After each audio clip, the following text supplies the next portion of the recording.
Hello guys, welcome to Janu's recipes and vlogs. ఈరోజు అయితే నేను వెజ్ కుస్కా ఎలా చేయాలో చూపించబోతున్నా.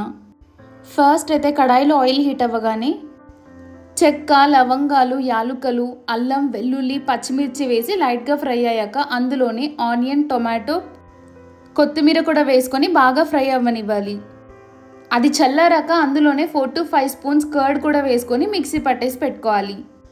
తర్వాత ఆనియన్స్ ఫ్రై చేసిన ఆయిల్లోనే బిర్యానీ ఆకు, కాజు, పచ్చిమిర్చి వేసి లైట్గా ఫ్రై అయ్యాక అందులోనే మనం ఆల్రెడీ ఫ్రై చేసి పెట్టుకున్న ఫ్రైడ్ ఆనియన్స్ వేసి ఒకసారి కలిపి అందులోనే ఉప్పు, కారం, పసుపు, ధనియా పౌడర్, గరం మసాలా వేసి ఒకసారి కలిపి మనం గ్రైండ్ చేసుకున్న మిక్చర్ని వేసుకోవాలి.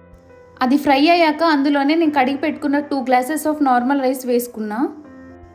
ఒక 2 మినిట్స్ తర్వాత 4 గ్లాసెస్ వాటర్ వేసి బాగా కుక్ అవ్వనివ్వాలి.